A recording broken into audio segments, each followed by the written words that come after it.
keep it going. And they're going to, the failure rate is 70% in the conversation. They still got options too. They're still free entities. They can decide not to follow by their financial literacy training, not follow by poor investment decisions, and not decide not to overspend.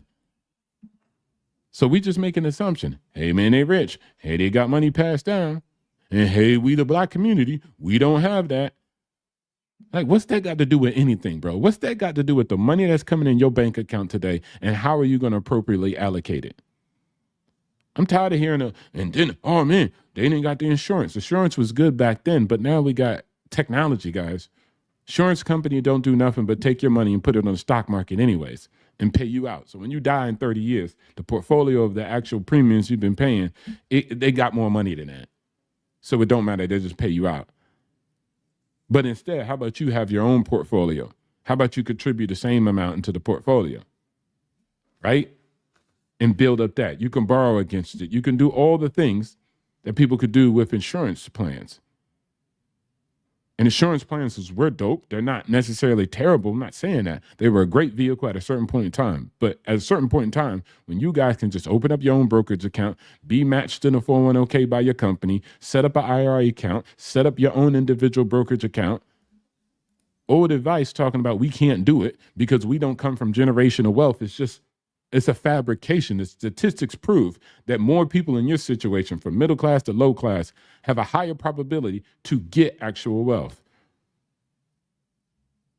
The failure rate increases significantly, with 90% of families losing their wealth by the third generation. So that means my kids' kids. This phenomenon is often summarized as shirtless, or shirt sleeves or shirt sleeves in 3 generation. Okay. So they just basically fail. Key reasons of wealth dissipation: lack of financial education. Heirs often lack the knowledge or skills to manage wealth effectively. That's not what we just heard. They super smart. They were talking about finances at the dinner table. Come on, cut it out. Poor succession planning. Families that fail to implement structure plans for passing on wealth see high rates of failure. Trust. Wills. I thought they had everything organized. They rich. Ain't wrong. Lifestyle inflation. Descendants may adopt exaggerated or extravagant lifestyles without maintaining and growing the wealth. But they know everything, right? They've been having conversations about dividends and cash flow and market appreciation and real estate syndications and seed money and private ventures. And what's the difference between public and private entities to evaluate a business to see its future potential? What? And family dynamics. Conflict over inheritance and differing financial priorities often contribute to wealth erosion. Still got to bring people and they still got to agree. But here we go. We just constantly make this whole myth that they're going to get the bag and they're going to keep going. And they're going to forever win. And the rest of us are forever struggling. That's not what the facts say. So guys, just remember that. Remember that next time that you're thinking about financial literacy. When you're hearing people have a conversation about it. We got big homie RT in the back. We're going to bring him up. What's going on, RT? Oh, hold on. Yeah, now I got you. Go ahead. My bad. Mic check 1 2. Mic check 1 2 1 2. All right, sir. So I need you to check your email, because I sat here while you were talking and I literally had to teach Chat GPT about investments because it had it wrong. It excluded something. And then when I asked it about this particular item, it literally said it was a tax deferred item when it wasn't. It's a tax-free item. It grows tax-free. So it even had the information wrong. And when I typed it in and showed them and basically told it, isn't this document or this policy or this thing, when you contribute to it by paying into the premium, it's not the premium already previously taxed. So it grows tax-free within the vehicle. And it says, oh, you're right. So you'll see the different titles. You'll see the first top 10 investments. You'll see the corrected top 10 investments. You'll also see me ask it about the IUL, which is the vehicle I'm talking about, and say, oh, corrected error based on the information I gave it. So I want you guys to understand Technology is not as accurate as you think. If you don't know a product, if you don't know what you're talking about, you're going to believe the first thing that comes across. That's the fear of AI. It can lie to you, or it cannot be informed enough. So you always have to check and double check facts that are coming in through these vehicles that you guys are using to gain information and knowledge. I'm not saying don't use them, but always fact check even the facts that they're giving you. Mm-hmm. So if you look at the first listing, it was almost accurate to what you were talking about earlier, right? Where it says the top 10 best investments. Right. Yeah. Then it says the revised top 10. You'll notice my vehicle wound up being number 3 once it was informed about what that vehicle does. Hey, hold on. So if you compare the list, you'll see how it inserted it into the top 3 now that it's informed about what that thing does. And see, this is what comes from you guys, like Obstacle is saying, and you educate yourself. I didn't finish college. I didn't grow up rich. I grew up in a middle class, if sub-middle class family by a single mother. I went out and sought the information I needed for myself. Now, my major was high enough where I was always an out-of-box thinker. You guys can stay within this format of what America dictates you should be thinking, or you think outside the box and you go and get that information for yourself and you make it work. That's one of the things the Marine Corps teaches you, to adapt and overcome. Don't just sit there, figure it out. Mm-hmm. And that's where poor people become wealthy. It's because they got the gumption enough to go and grab whatever knowledge that's out there, research it, dig into it, learn it, internalize it, and apply it. And that's when you actually learn and you're profitable and you actually start making money. Mm-hmm. Some of the things he said, exactly. The largest transfer of wealth doesn't mean shit when people that are under them inheriting that money don't know how to invest and keep it. They will just spend it up. It's gone. So it's gone within a generation or two if it's not put in the proper vehicles. Now, were some of those proper vehicles mentioned? Absolutely. A will doesn't do anything. It needs to be put in a trust. And the trust has to have limiters on it. The trust has to have limiters, meaning you're getting a fucking allowance. You're not getting access to 100% of everything that's sitting in that trust. You don't have 100% access to even the land and stuff that's put into the trust to have value for the trust. The taxes and everything are paid out of the trust.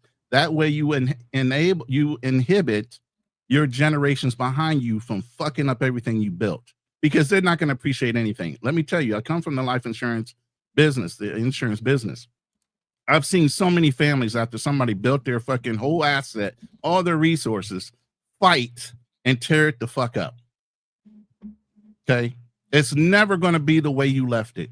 And they're never going to appreciate it the way you built it. Mm-hmm. They're going to come in out of greed and they're going to want to take and change everything you fought so hard to build. They don't appreciate it the same way you do. Let me give you an example. My son graduated high school. So I go back to buy him a car. Of course, his mom's badmouthing me, blah, blah, blah. He ain't going to come back and buy you a car.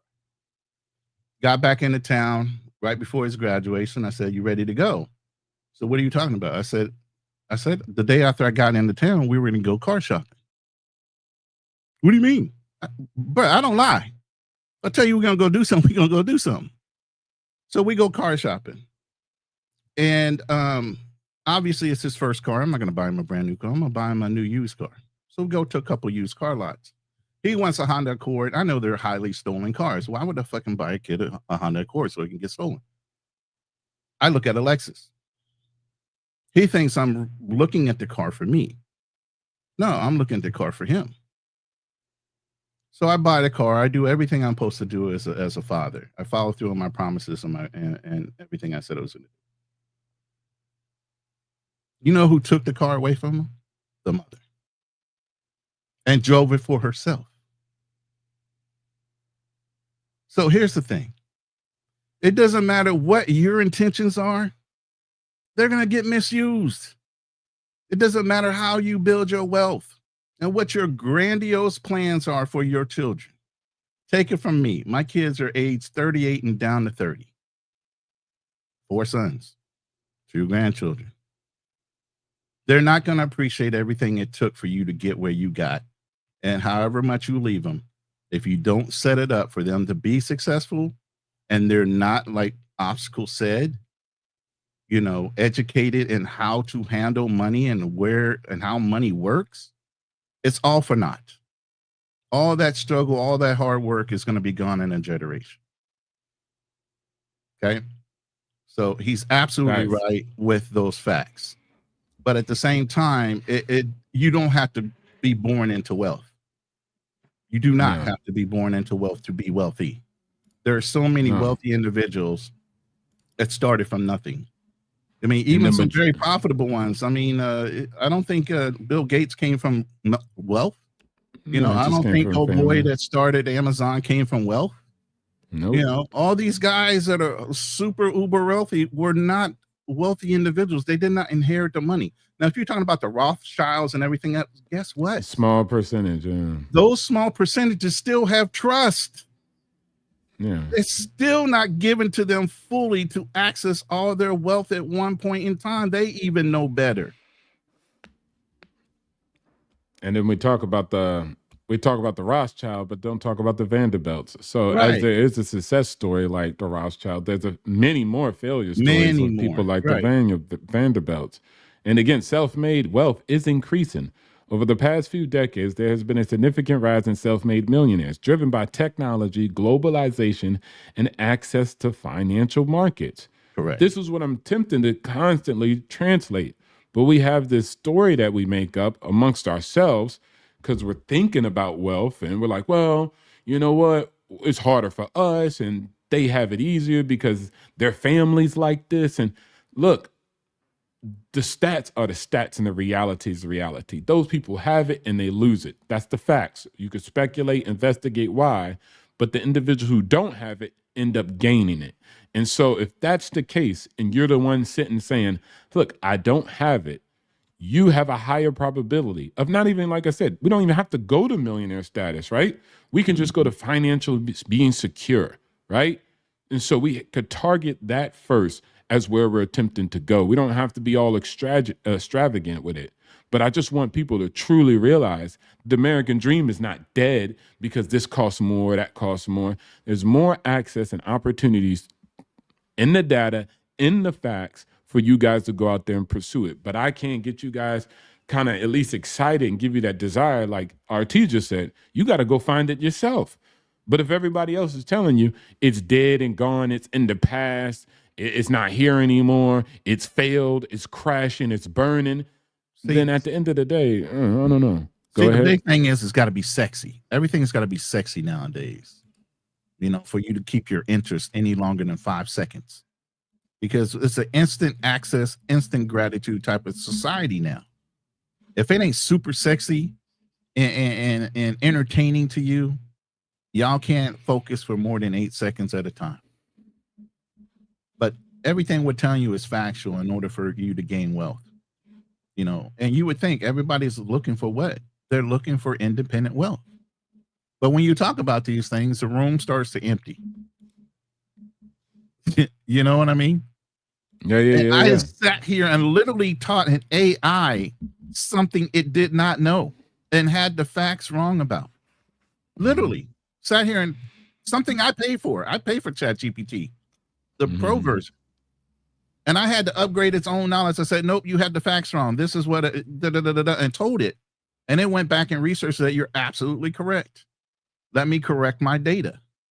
Mm-hmm. And then I asked it the same question again. Give me the top 10 investments that are available right now. And it reinserted my information into that top 10 list, knowing what that vehicle was about, and put it at number 3, which is what I tell my clients all about. Look, you can play the stock market and it's great. It's super uber a high risk situation. Nothing is guaranteed. It's legalized gambling at the end of the day. And I'm not saying not do it. Do it while you're young. When you get to a certain age, you got to start turning down some of your risk factors. You know what I'm saying? And at the end of the day, you need a differential of different pots. You need some that are taxable, some that are tax-free, and some things that, you know, when you liquidate, you take your odds and ends off of it. That way you have an even mix of what you're drawing from in retirement. Do you know what I mean? Obstacle. Yeah. You don't put all your eggs in one basket.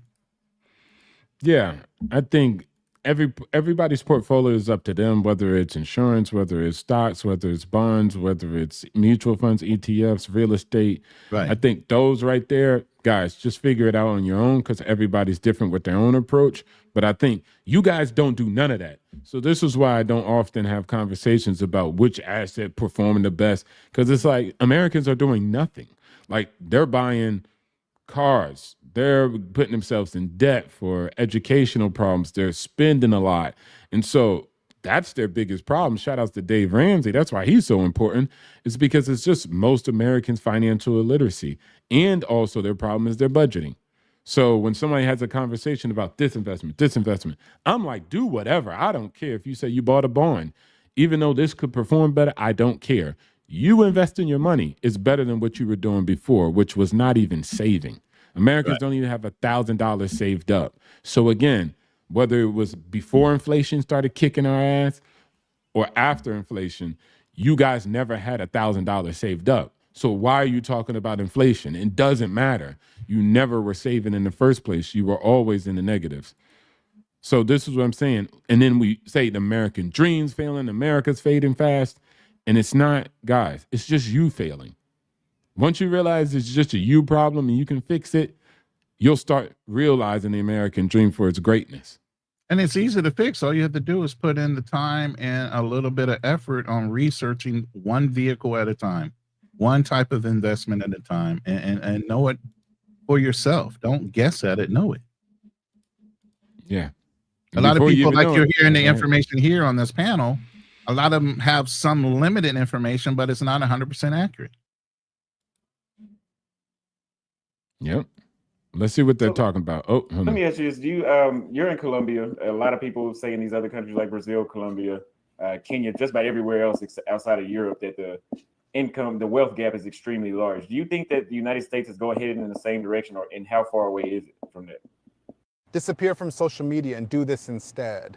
Be richer than your friends, mastering AI.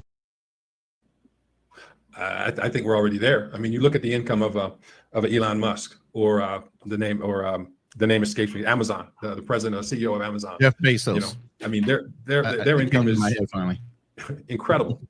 And you look at that person versus a person that say that they're working 8-hour days. Like my stepdad was 12-hour days, 6 days a week, working in the tire factory, rubber plant. You know, and the income disparity between CEOs and income disparity between blue collar workers is extraordinary, and it continues. It continues to get larger. So, you know, a lot of times people say, okay, well, there's no hope, right? So what are they going to do? And then they will look for government assistance. Now, you know, there's no such thing as a free lunch, because now if you're looking for government assistance, somebody else is paying for it. Now, is that fair? You know, I don't know. I'm not one to judge whether or not that is fair. But when someone looks to the government for assistance, they're basically looking for, you know, they're digging a deeper hole for themselves, because there's nothing that's free. The government is going to take their pound of flesh every time. It used to be that we depended upon our churches. It used to be depending upon families.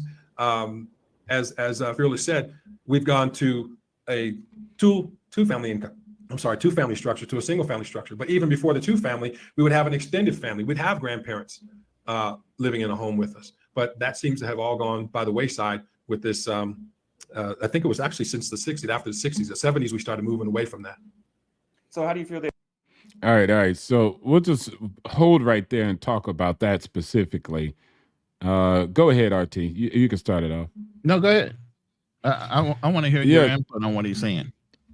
Yeah. So, guys, once again, Elon Musk, Jeff Bezos, I know Elon specifically, he doesn't get income.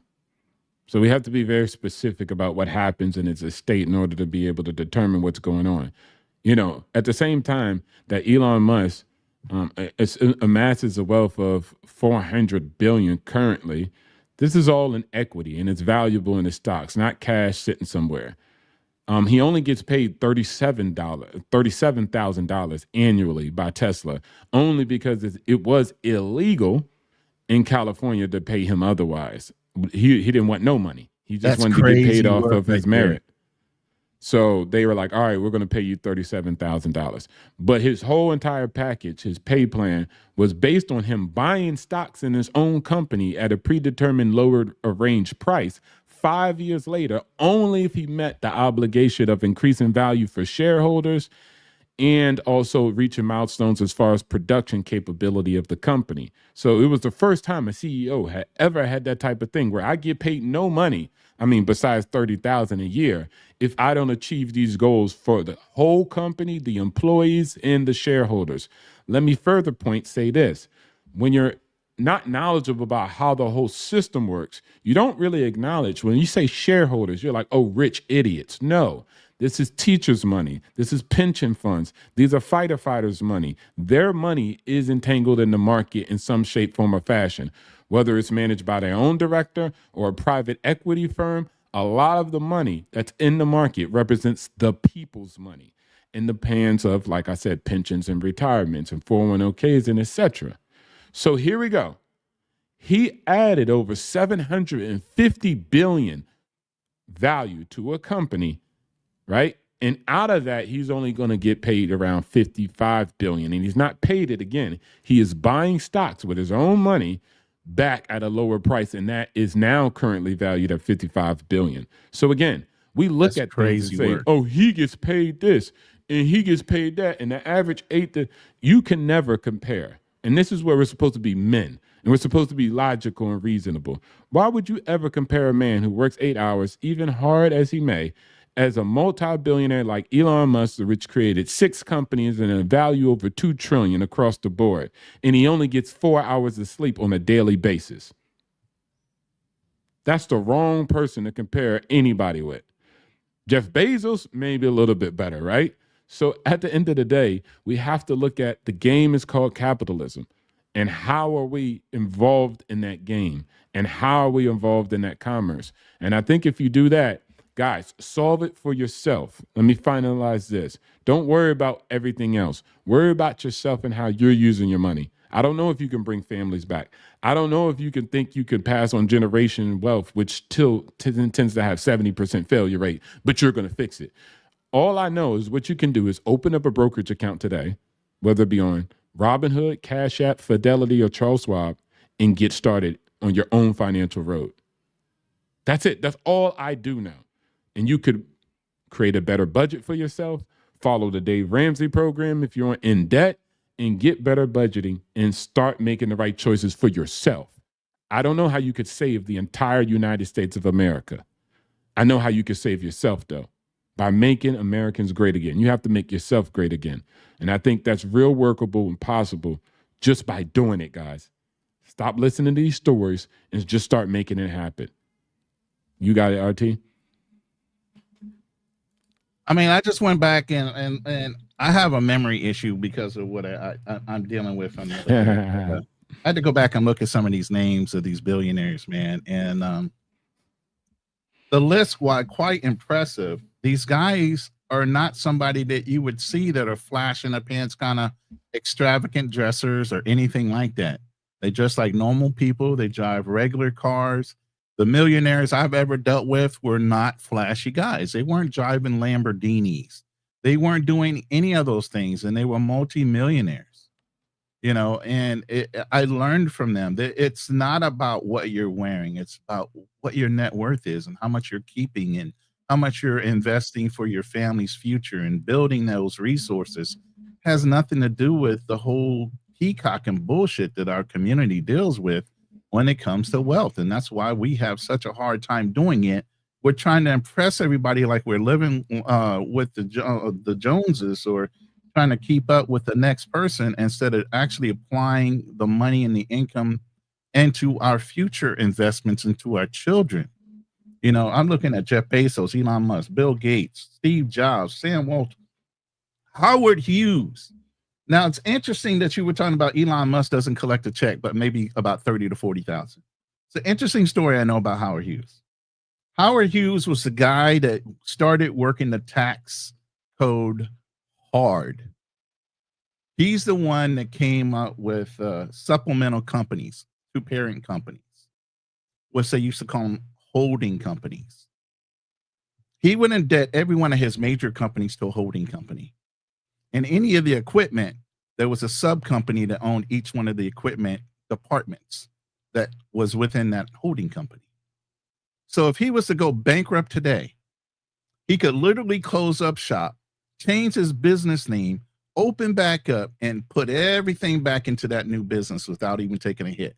Why? Because he was indebted to those holding companies. So even if somebody come back to try to sue him, guess what?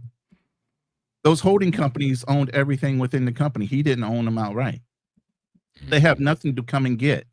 Howard Hughes, as a billionaire that he was, qualified for Social Security, social services. You don't have to hold your money to be wealthy. There are ways to shelter yourself, protect yourself by putting them in the holding companies, LLCs, to where you're granting yourself a small wage. But everything else, like I said, is hidden within the trust. It's hidden within these sub-holding companies that you open up, and you shelter yourself that way too. But here's the thing. You don't understand that level unless you hang around people at that level. Or you start doing research on people that were at that level on how they protected themselves and sheltered themselves to hold on to their wealth.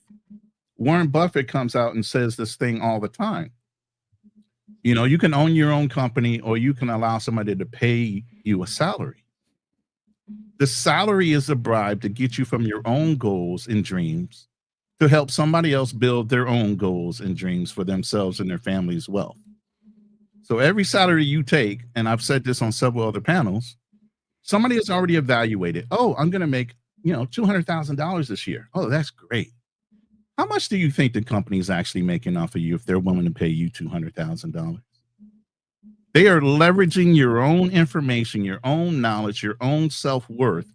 They have a dollar value on how much you're worth. They're paying you a percentage of your true evaluation of who you are as an individual and the knowledge you have up here for yourself. So you can take the bribe and say, oh, I make six figures, I'm successful. Or you can own your own business, seek the knowledge for yourself, like Obstacles is saying, go out there and get it and actually make what your full potential value is. That's all up to you, how you guys perceive it. And that's all it is. It's a perception. They're selling you on the idea, I'm going to pay you this, when you're worth so much more as a talent, obviously, if they're recruiting you. Yeah. And I would also add to that, guys, this is how I did it. I'm not an entrepreneur. I didn't start my own business. I tried, so that failed, but that's a part of life. That's not a failure. It's just a lesson if you learn from it. But what I would be actually saying to most of you guys is you got to look at it different. I never complained about my employers. I never disrespected them. I love them. I appreciate them. Because all I did was take the money that they gave me and reallocated it and became an investor. And I think in a lot of communities, especially the Black one, but all communities, you guys lack the mentality of another quadrant. It's called an investor. An investor is not an entrepreneur. He's not a small businessman, and he's not even a business owner. He just invests in business. And I'm going to give a second, really, maybe he would help. I don't know. He might confuse a couple people. But Jeff Bezos explains why the USA has more entrepreneurial success than other countries. Now, most people think because of the entrepreneurs, right? Negative. This is what he's going to say. People get confused about why does the United States have so much venture success, so much entrepreneurial success? Why are the big tech companies here and not somewhere else? What's really going on with all this dynamism in this country compared to what we see around elsewhere in the world? And there are a bunch of reasons for that, but the biggest one, 8 of 10 points there, is that we have better risk capital. So it's not the banking system. We have a good banking system, but so does Europe. Right. What's different here is that you can raise, $50 million of seed capital to do something that only has a 10% chance of working. That's crazy. But the people who are giving you that seed capital know that their expected value is still positive in many cases, or they're at least gambling that that's true. That risk capital system that we have in this country is turning out to be very hard for other countries to do. People. Now, now what he's explaining right there is the creme de la creme, homie. That's the top. All right. That's when you can understand that most of everything that comes in from America is invested by investors. Our capital markets invest in a lot of small companies. Even just when you start your own small company, you might reach out to family, friends, and etc. to get the capital you need. And so again, all I did was work my 9 to 5, did my time right, and then just reallocated 20%. Then I increased it to 50% of my annual income into investments. After a decade, you're set when you're looking at your portfolio that you built up over a decade, allocating somewhere north of 30 plus of your annual income, then you're winning. And it's that simple. Now you switch from working as an employee, which I would call a hustler, to a shareholder. And then at that point, that's the creme de la creme where you allocate money and your money trades time. When I talk about time now, people are talking time horizon. Oh, time horizon for this investment vehicle, we need 100K for 5 years. 5 years, we're going to give you back 9%. 9% on the cash flow. Then we're going to pay out a 2.25 equity multiple at the end of the time year 5 horizon. That sounds like a contract that you would sign to work at a job. Hey, if you trade this many hours for this specific skill set that you have, let's just say 2,080 hours, we'll pay you this much money. Maybe your company has a match of a 401k, so they offer plus 3% here or there, and then they offer you maybe stock options and stock rewards depending on the company. So, and that kind of is an equity multiple. Maybe in 5 years or at 2.5 years, you're up for a promotion, which can increase your pay 5%. So you see, that's you trading skills and time. But when I bring my money to the table, that the companies paid me. They like, you still got all that money?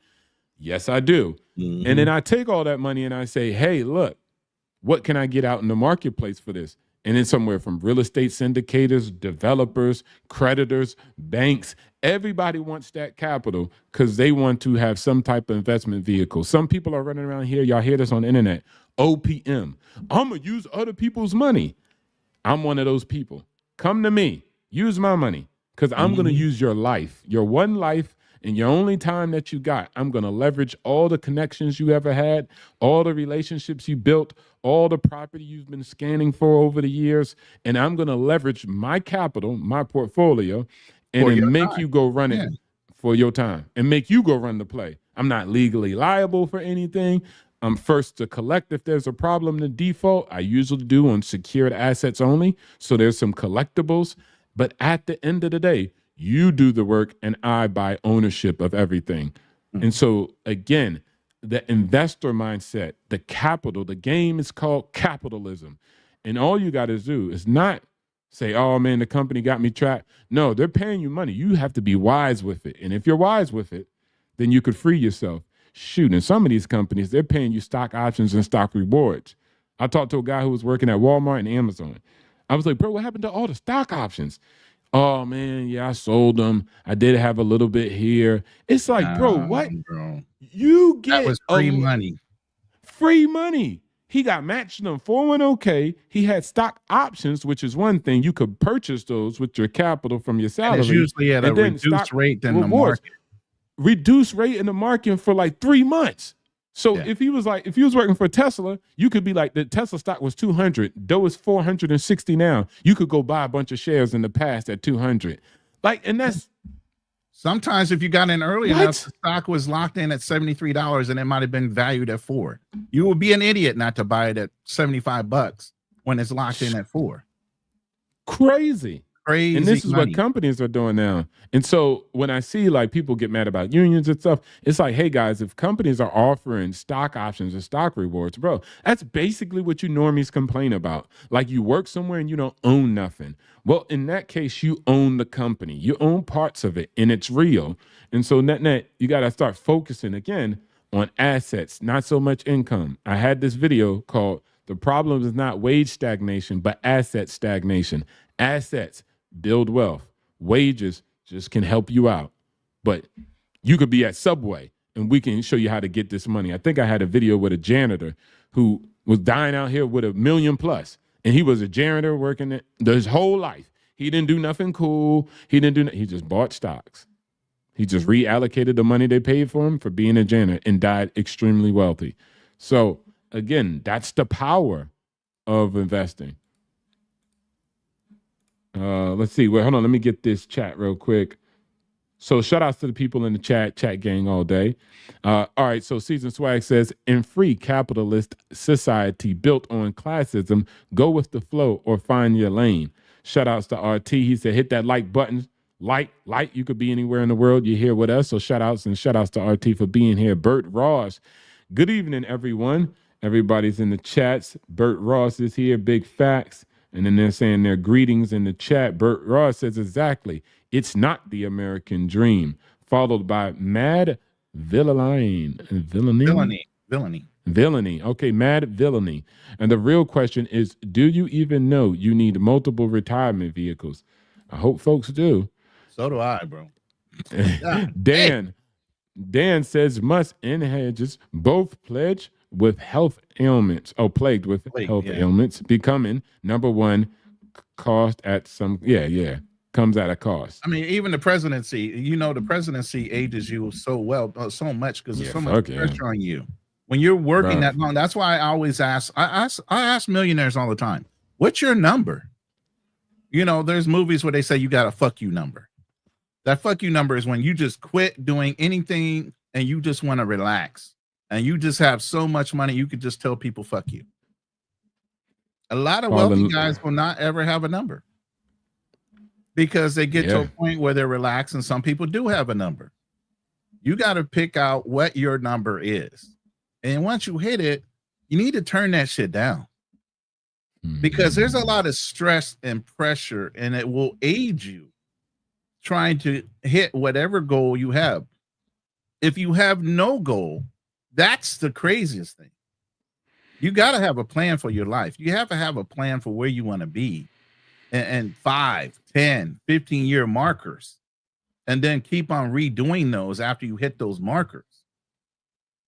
Readjust the marker. You get to 5 years, you're not where you're supposed to be in 5 years, and you're moving to your 10-year marker. Readjust what you're supposed to be doing for the next 5 years so you can achieve what you didn't do, plus hit the 10-year marker.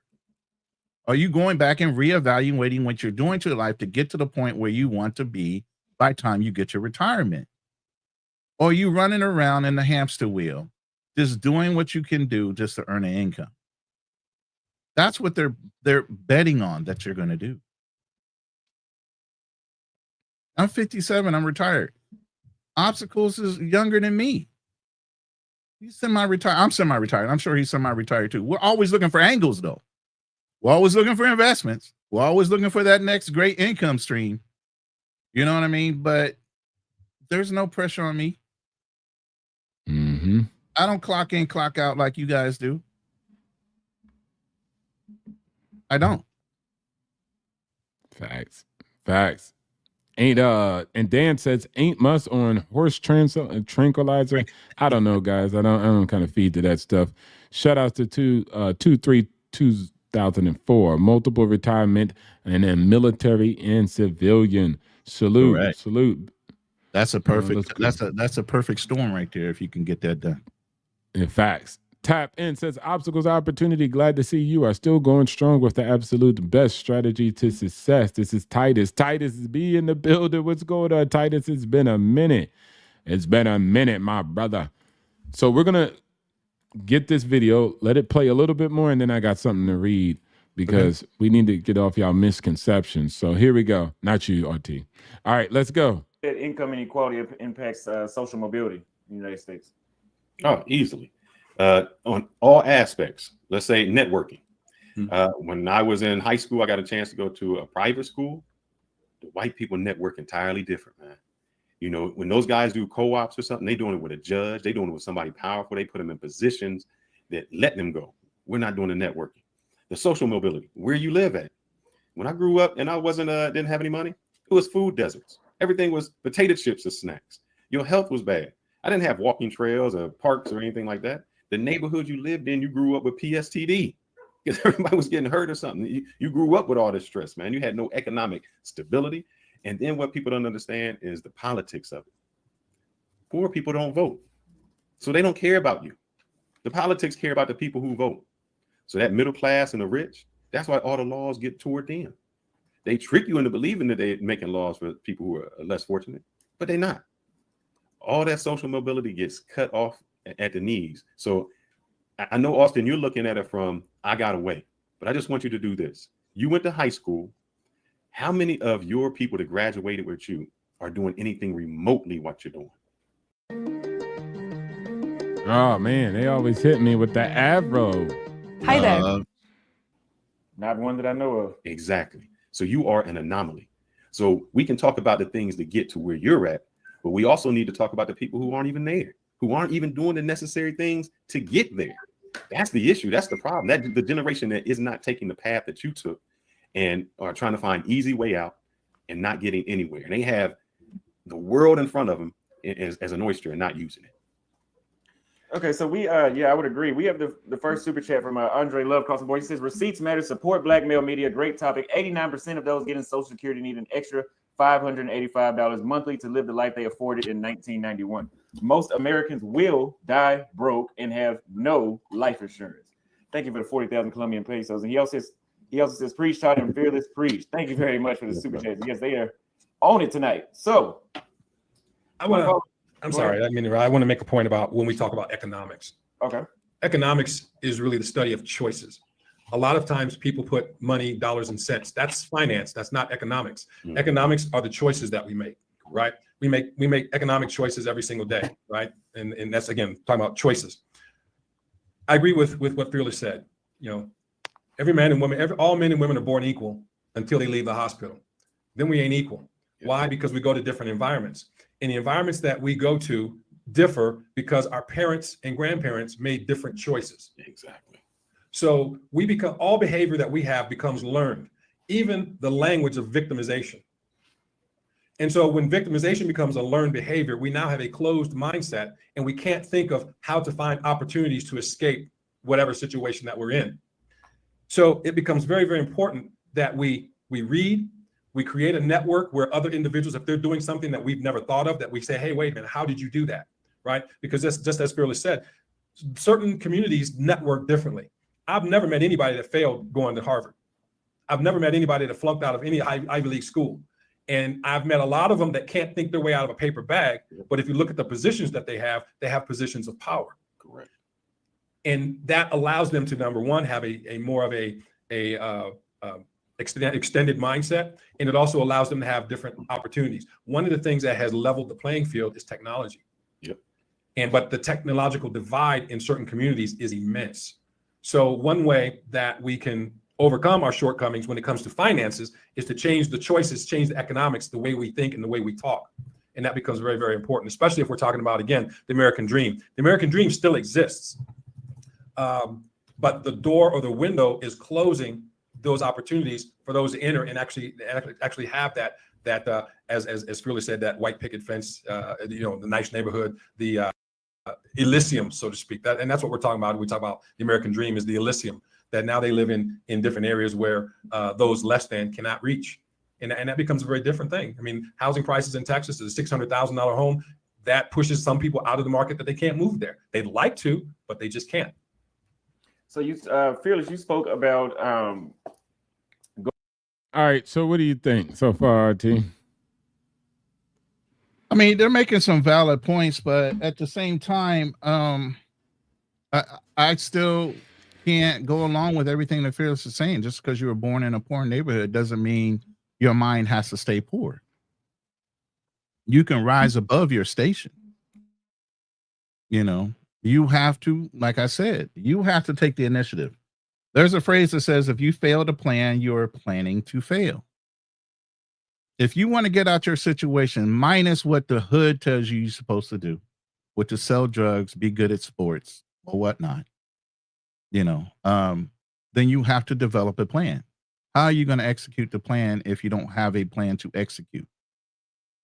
So what are you doing? You're marking time. You're standing in place.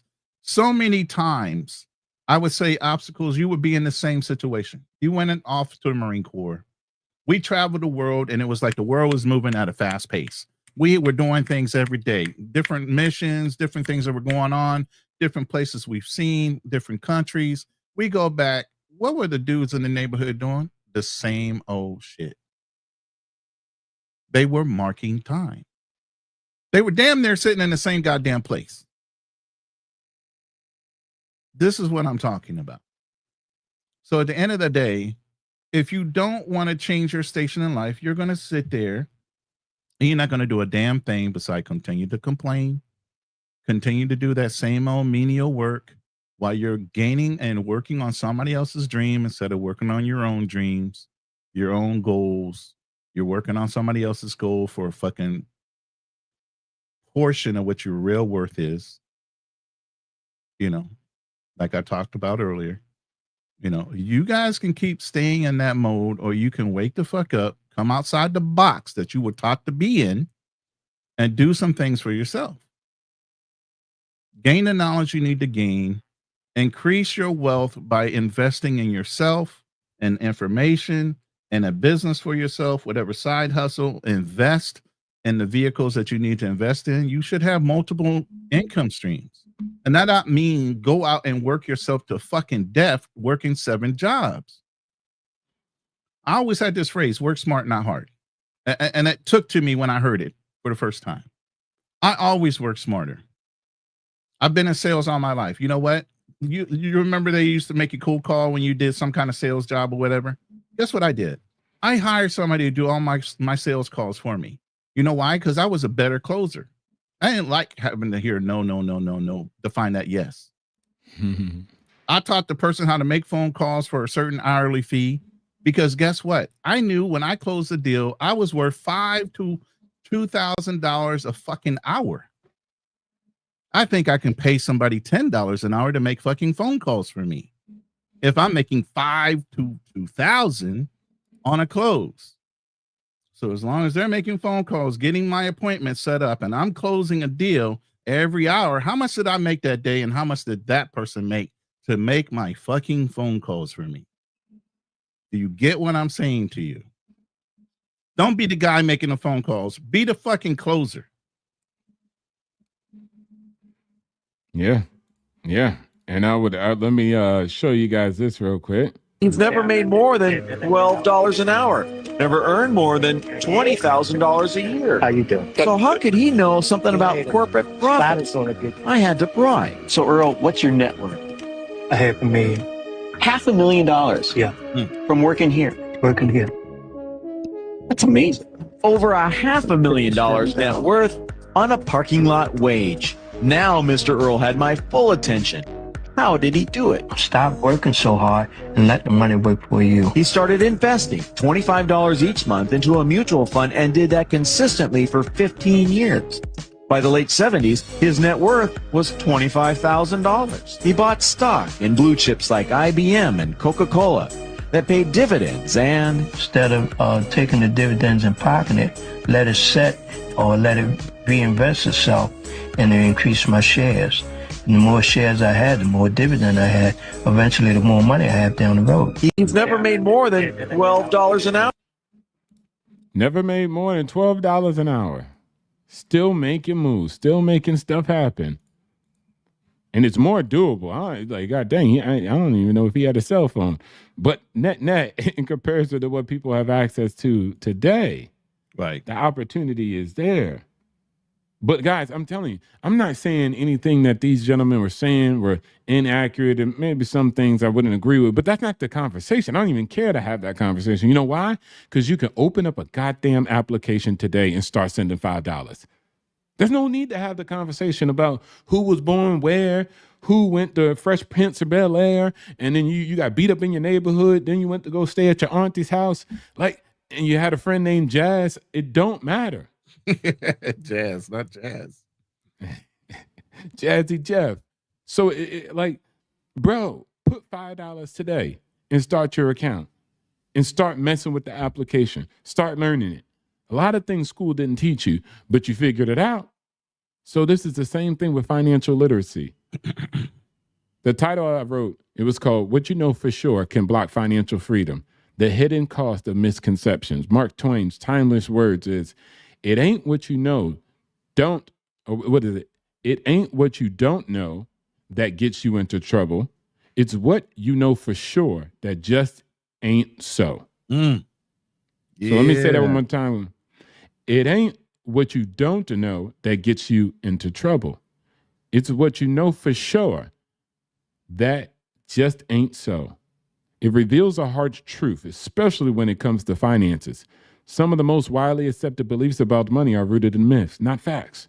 Right. All that rich people stuff we just talked about, myths, not facts. These integrated ideas often work against people, preventing them to make sound financial decisions or planning for future success. And they're not only inaccurate, but also actively damaging to your financial well-being.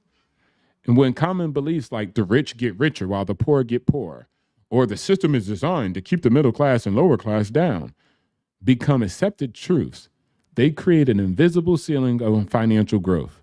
These ideas imply that financial success is out of the reach for anyone not born into it or handed wealth directly. Where there's no denying that some people, 12% of rich, do start with some advantage, this doesn't mean that the wealth and financial security are inaccessible for others. In reality, financial literacy, discipline, and sound investment practices have allowed countless people, 78%, to climb the ladder. But convincing someone to focus on these skills can be challenging if they firmly believe that the deck is stacked against them. And that's where we're at. So when we come on these platforms and we have these conversations, it's hard to even talk to people to show them the formula or show them the application because their mindset is stuck on the rich are getting richer, the poor are getting poorer. The system is designed for me to forever lose. Why would somebody even ever try? Facts. I need to drop an explosion. If I had one, I ain't got one. Hold on, we can still rock a little bit.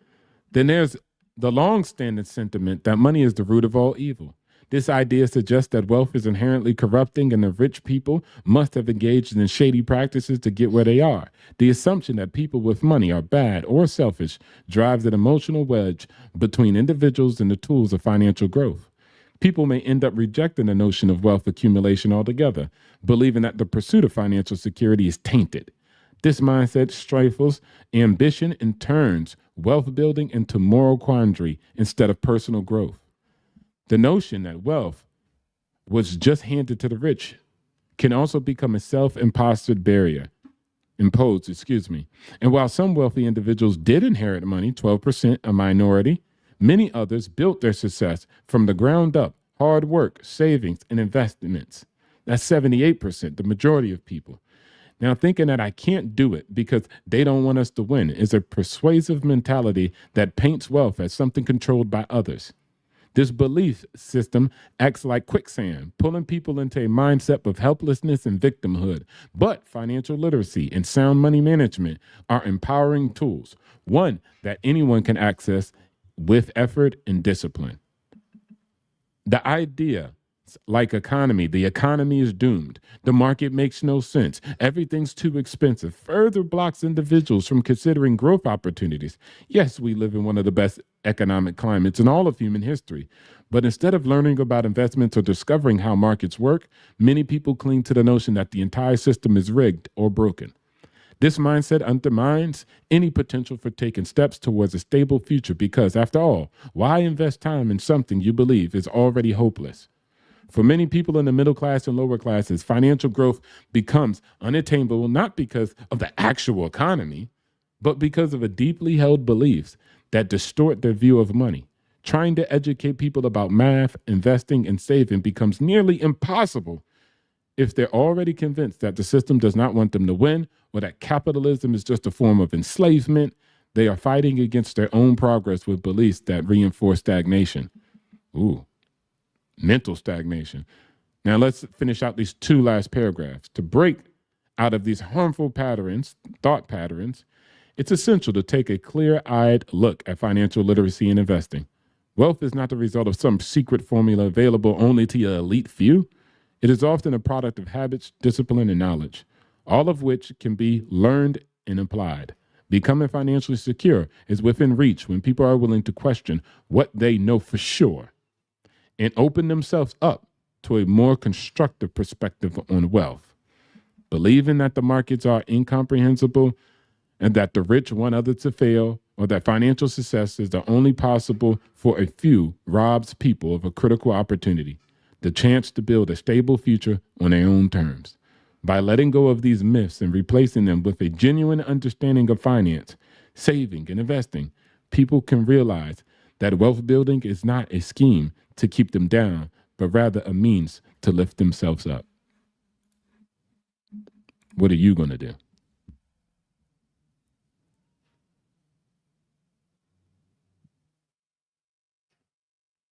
Are you asking me or you asking them? No, I just let it sink in. You get me? Yeah, that pause is everything, bro. You know what I'm saying? Hey, I got this speech I want to play. Go ahead. And I already have it queued up for you to share. And then we'll talk about it. My grandfather walked 10 miles to work every day. My father walked 5. I'm driving a Cadillac. My son is in a Mercedes. Said my grandson will be in a Ferrari. But he said my great-grandson will be walking again. So I asked him, I said, well, why is that? And he said to me, tough times create strong men. Strong men create easy times. Easy times create weak men. Weak men create tough times. He said to me, many will not understand, but you have to raise warriors. Yeah, it goes back to what I was saying. You have to have a fight mentality. You cannot sit there and be complacent with your life and follow along with the status quo, what society is trying to teach you. You have to fight to be outside of that box that they try to put you in based on how you were born, where you grew up at, and all the things that they're using as a linchpin to say you need to stay here. It's not safe to go anywhere else. That's an old school mentality of thinking. Technology has made it so much easier to gain knowledge, information in order to do things. You know, all college is about is applying things that somebody's teaching you to say that you can self-absorb it so you can sit there and actually have a job. You can teach yourself everything you need to know in order to run a business. You can go work for several people, learn the intricacies of how corporate operations work, how HR works, how moving things from one place to another works. If you took the mental notes you needed from one job to another, by the time you got done working 5 jobs in an executive level kind of job, there's no reason why you shouldn't be owning your own business. They've taught you everything. They've sent you to school for it. They've given you books to read, mandatory. They instilled the knowledge in you so that you can perform their job. Why wouldn't you be able to steal that information and take it and use it for yourself? Apply for your own business. Take what they teach you and reapply it for yourself. Why are you staying stuck in that job because they're tempting you with a salary and retirement? You can do your own mutual funds. You can do your own retirement plan. Go open your business. Be successful. Get paid 100% of what you're worth, not a quarter of what you're worth. But the whole thing is you guys are scared. It's very risky to be out on your own. It's very risky to be independent and not have a fucking safety net or an umbrella. I've been doing it since 2011. The last time I worked for any corporate entity was 2011. I'm still here. I'm not dead. I'm not living a homeless life. The whole thing is applying what you know. And even if you don't think you know it, you really do. Because obviously they're paying you a salary to do it. Facts. No. Facts. That's why I say, guys, just focus on the goal. I'm looking at, here we go.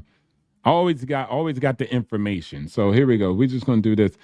Buck travel in the building. Salute. Delayed gratification is what a lot of people are lacking. Facts.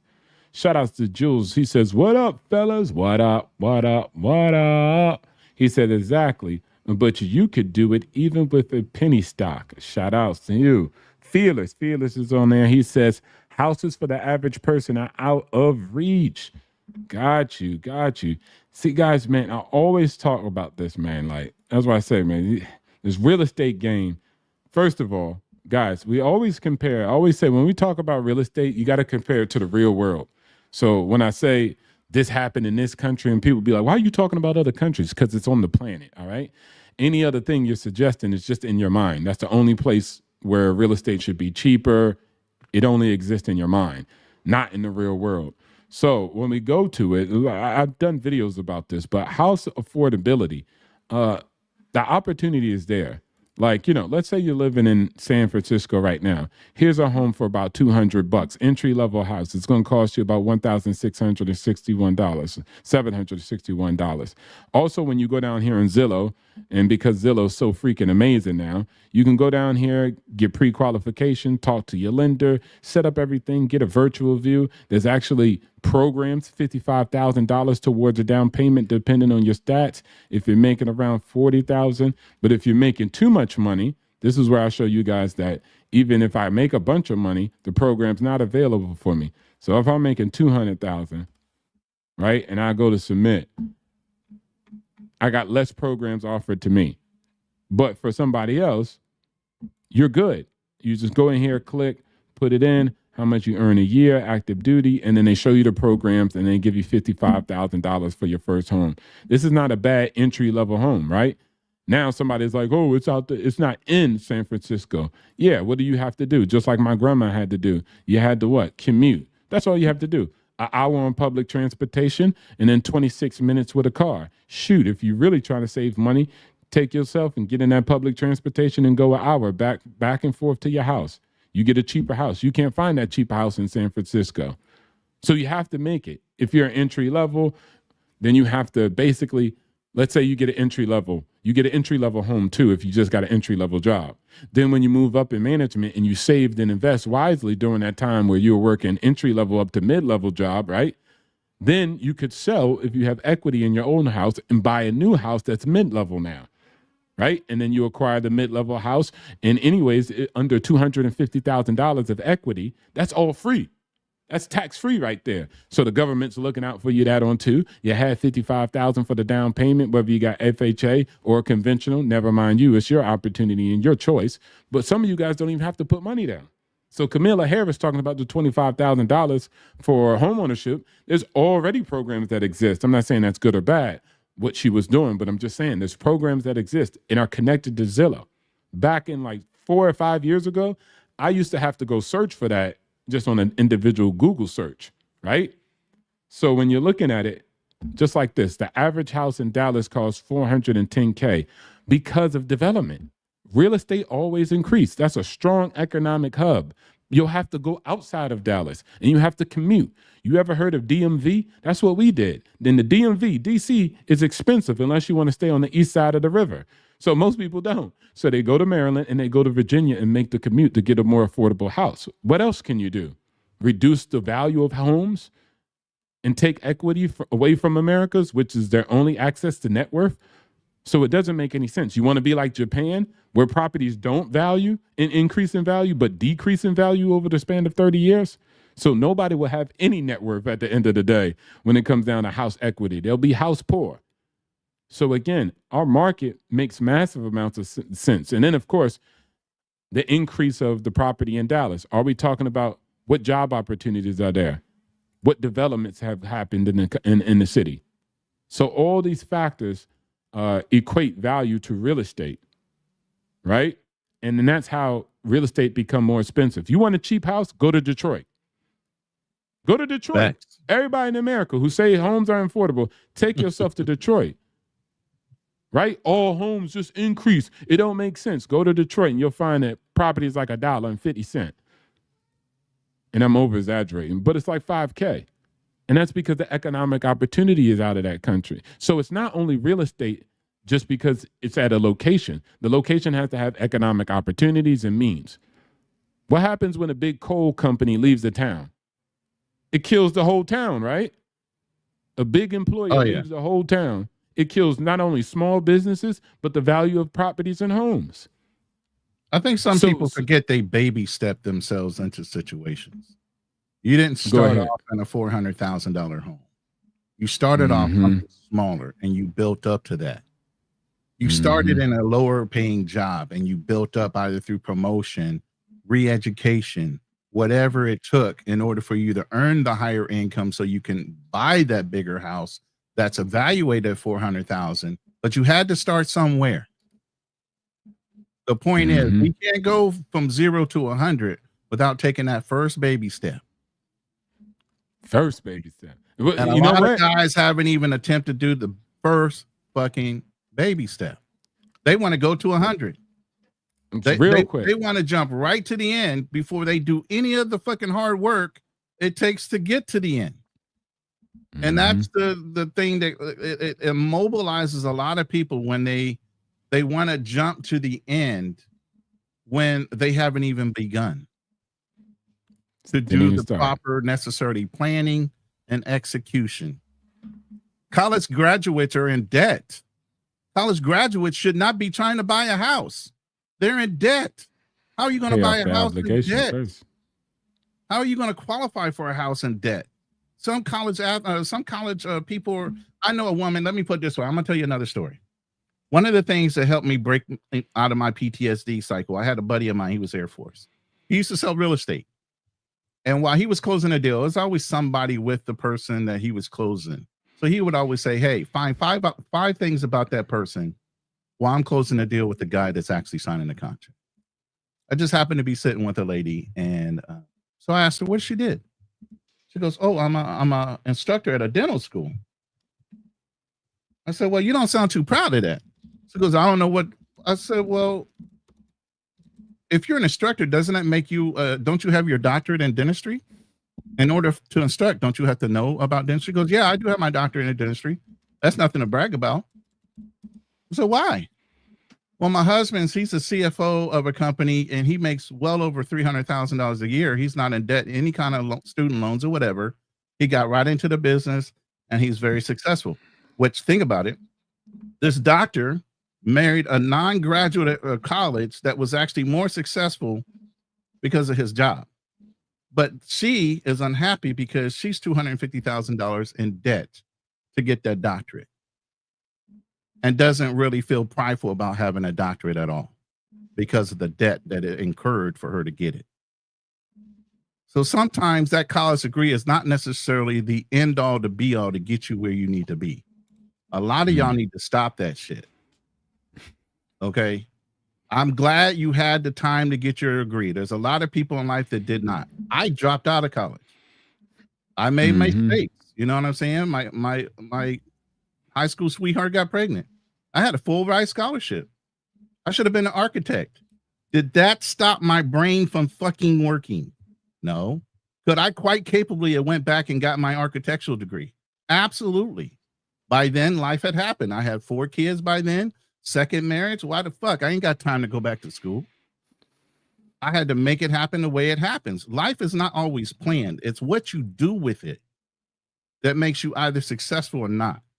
The excuse, I got a degree or I'm in debt.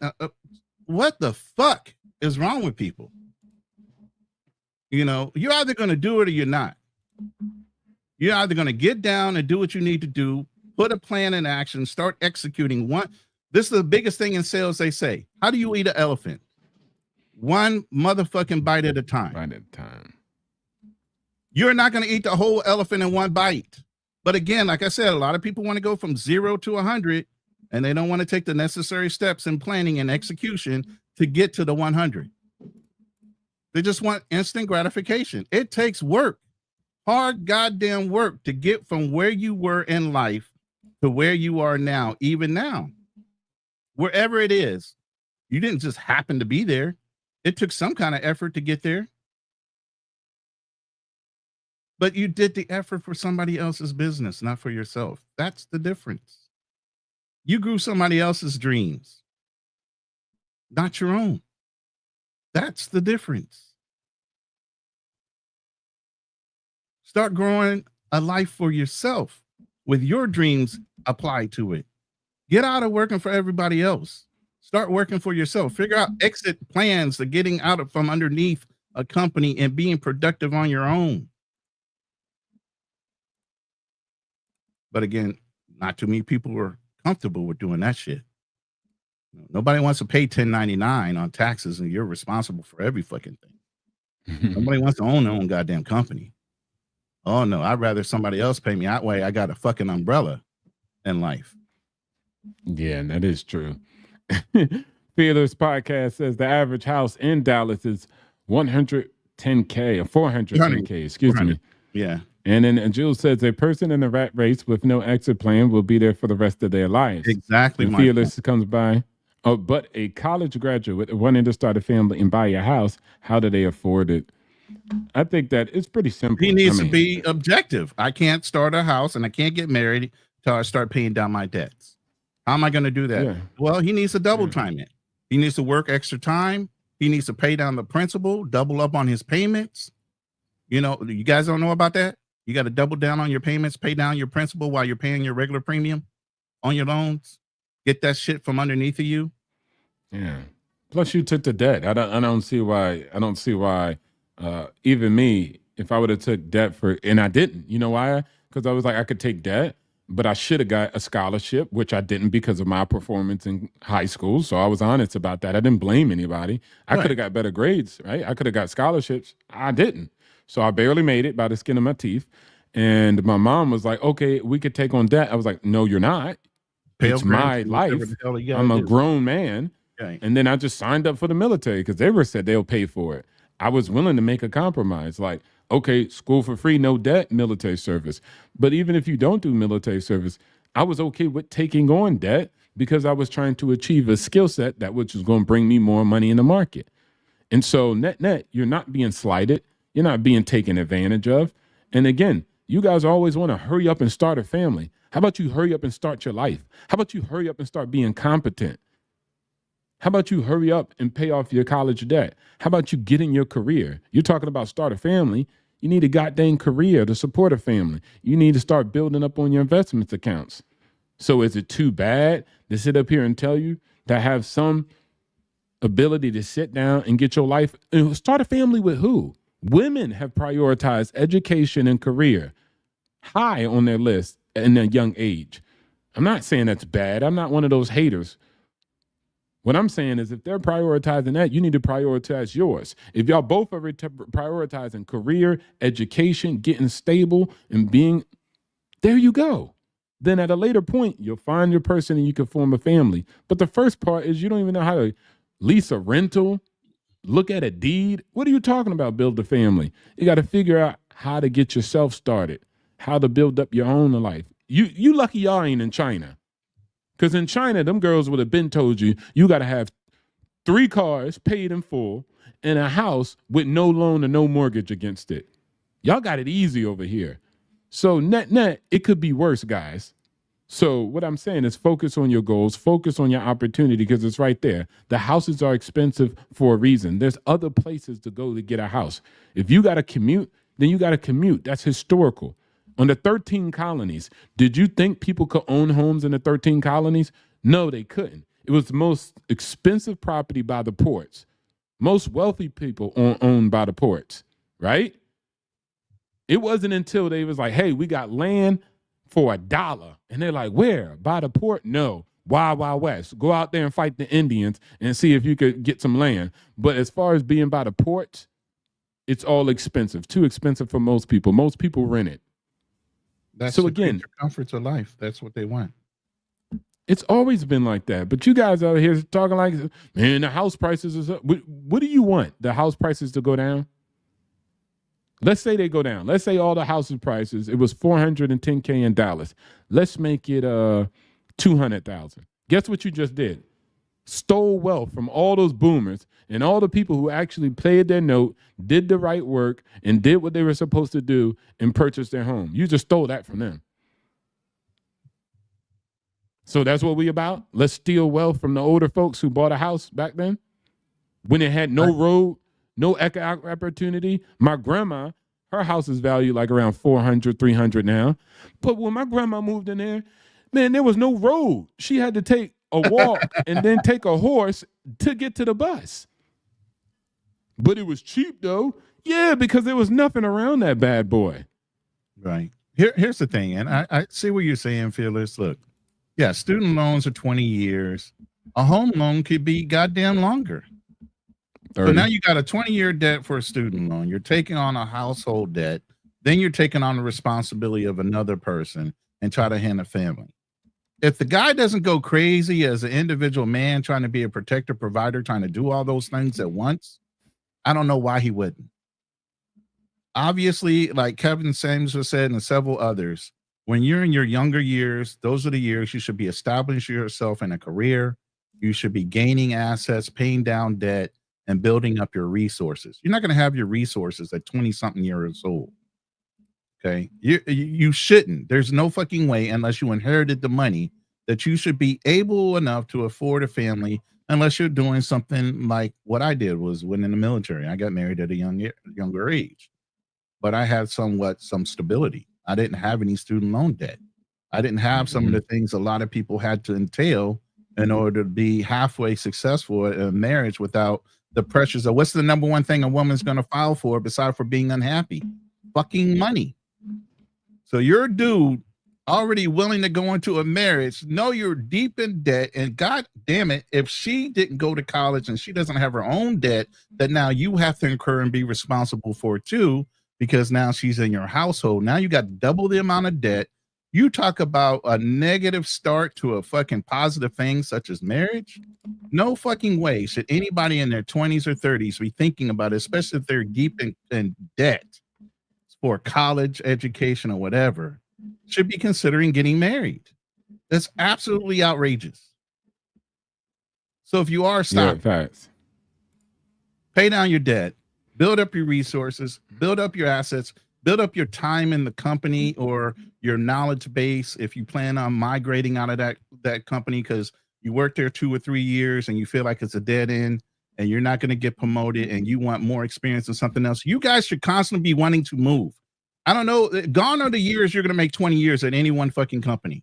So the fact that you settle into a company thinking you're going to stay there for 20 years is insanity to me because they're not going to let you get there. I guarantee you, you will never make 20 years in a lot of these companies nowadays. That's why they got rid of pensions. Why do you think they got rid of pensions? Because people were, the only way you can get out of a pension, and I'm telling you this because I'm in the retirement planning game, was you died. That's the only way to get out of a pension. People started living longer. So why do you think companies wanted you out of a pension and gave you a 401k, which is risk? All kind of risk in a 401k, and you're responsible for the risk, not them, because the pension was covered by the fucking company. That's why they did that. They got from underneath the risk factor of you guys living longer and said, oh, we got this great thing, and we'll even encourage you to invest in it because we'll give you a matching plan. But lo and behold, they sealed out all the pensions and let all the people, the baby boomers, die off that pension. Whatever was left in that fund, guess who got to collect that pension? Guess who got to get that money back into their coffers? All the companies that offered it before. When that last person died off that pension, they assumed all that wealth that was sitting there and put everybody back in the risk game of investment through the 401k mutual fund. And in 2008, you already saw what the fuck that did. In 2008, when the housing market crashed, how many people had to come out of retirement because they lost $100,000, $200,000, $300,000 out of their retirement plans? Yeah.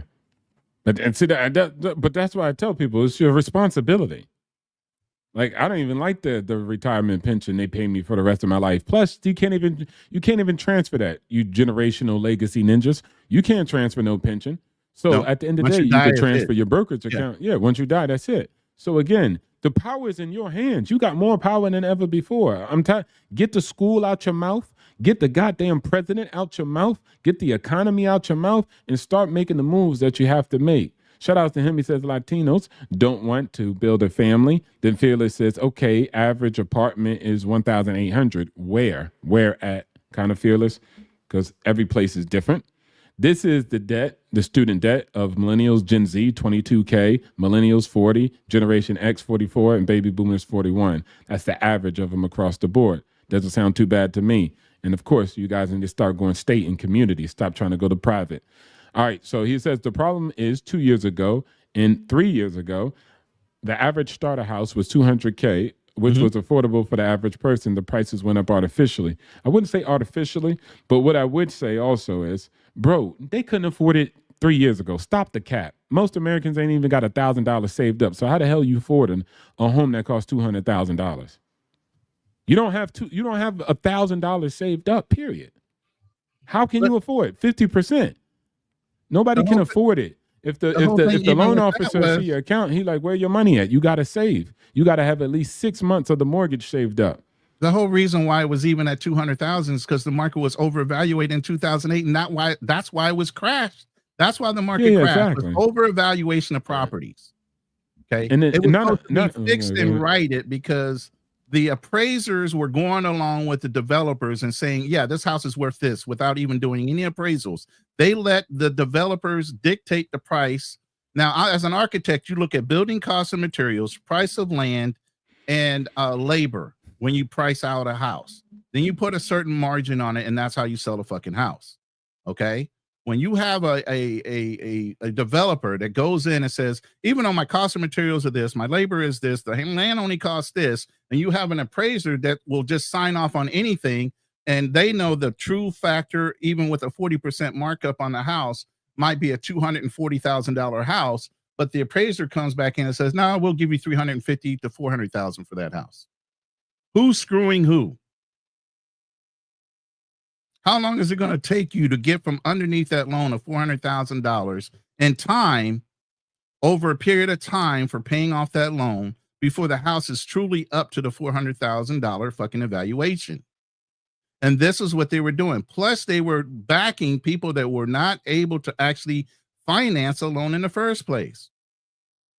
So you had double and triple backers that were investing in homes that could not even afford their homes, should have never qualified for their homes, and over-evaluated inflated houses based on the appraiser and the builders. And all that affected the whole market, and that's why it took a fucking dump.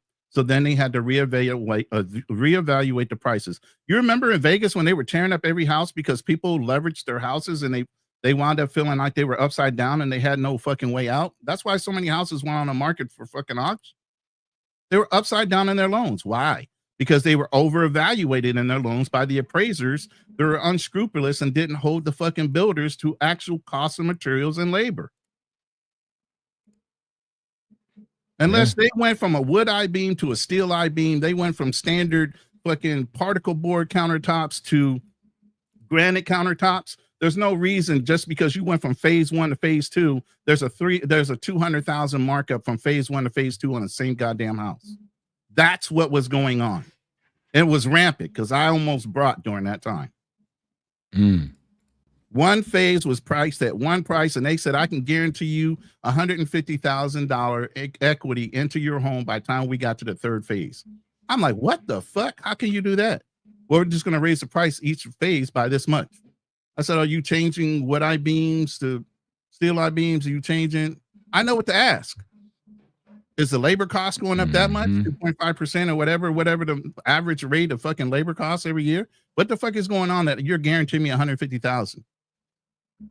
Oh, we're just going to mark it up that price. I'm thinking to myself, isn't an appraiser supposed to stop you from doing this shit? This has been going on for years before the market took a dump. There are supposed to be checks and balances in this world. Unfortunately, there's more corrupt people than the people that are actually properly supposed to be doing checks and balances. Even during the pandemic, when people were paying $100,000, $200,000 over asking because they had the available resources because of the pandemic money that they were giving.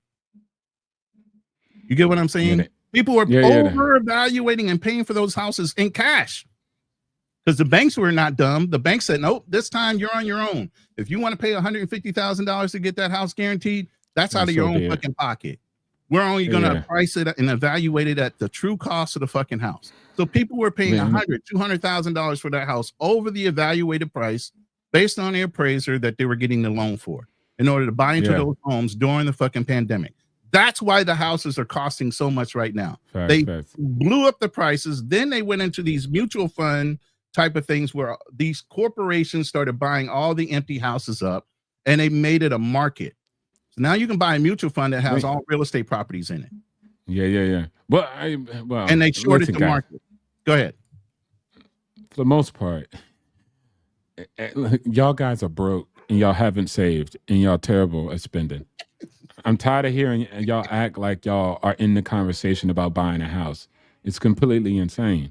Most people don't have $1,000 saved up for an emergency fund. Most people are taking debt. They own more cars than they own homes. It's our purchasing. It's our habits. We done heard everything about what the world did and what the market did. I want to hear Americans talk about what they're doing wrong, because I can track this all the way back, going decades. And your guys' savings and investing is ultra low. And Asian Americans are doing good. So they're a minority group, and they also are living in America, and they're doing good. They're not having problems with home affordability. They're not having problems with their retirement and savings account. They live in the same America now. So unless you're going to tell me they're getting products from China and their cost of living is extremely low because they get energy, electric, and groceries from China or something, it's no reason why there should be those inconsistencies where they're financially secure and doing well for themselves. And the most of the rest of Americans, white, black, and Latino, are distraught. Y'all are making poor financial decisions. All right? The housing market is one thing. We can go into that. That's a big thing in itself. Number one, your pockets is hurting from the first place. You're spending most of your money. You got a lifestyle you can't afford. These are your problems, not the world, not the economy. And of course, you don't even know nothing about financial literacy. But let me read the chats, and then I'll get Fearless in here because he was in the chats, and now he's finally here. Yay, my boys. Women-initiated divorces and finances are the number reason for divorces. Well, we'll leave the women alone, but I hear you. Thanks for your comment. Salute to the chat. Fearless says, but with two incomes are better than one, meaning you would have a person helping you out with your mortgage instead of two people paying the rent. You would assume so. Those two people have to be on the same thing. You would assume I give my child $1 million and he'll do something with it. That's not true neither. He can also splurge it. Dan, and you can often see that when you see couples come onto like the financial audit, they're always arguing about finances because their minds is different. You know what I'm saying? People have different values around that stuff, even though they quote unquote love each other. Shout outs to people in love. Dan says, it is ultimately an IQ issue, and you could give someone a roadmap, but they still choose the harder path. IQ. Love that conversation. All right, Fearless. Well, the problem come up and make his own point, man. No, I'm gonna read this. I'm gonna read his chats because he said it. But also, I'm gonna say this: everybody got low IQ. You have a low IQ. That's your problem. You get me? Yeah, I'm on my Fugazi stuff right now. Fearless Podcast. Then you prove my point. If you're saying no one could afford a house, and there becomes a separation of the rich and poor. Let him know when he come up here. Hold on. And then he said, sounds like a bunch of crooks. And they are. And the next one is, yes, I'm completely broke. Time to relocate. And then he says, they were crooks and they still got bailed out at the end of the day. Every bank made billions, even though they stole the money twice over. Hey, I don't agree they're crooks. That's RT. He thinks they're crooks. Shout outs to him. Now, all right, here we go. We know your position, all right? We know how you feel. They crooks. All right, got you. What's going on, Felix? How y'all doing? You can hear me? What's up, brother? So you kind of proved my point, Ronan. And welcome to the show. I won't keep y'all on. Tell me how. Yes, because what has happened is generations ago, someone could graduate and then they could start a family and start a house. So what has happened, even in Dallas, the houses have artificially increased. So whose fault is that, though? Corporations are buying the houses. They're holding on to the houses. So now the way that people usually developed wealth was through purchase of a house, and they got equity in their house.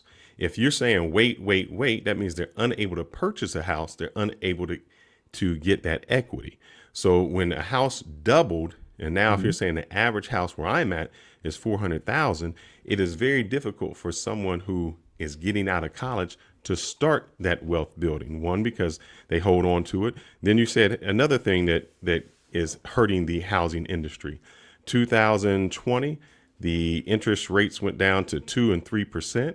So people who have their houses, and great, you're right, the equity went up in those houses. But now the issue is they can't sell those houses. The reason they can't sell, if you bought, just say this, you bought a $200,000 house, it went up to $400,000. Sounds great because now you have $200,000 in equity.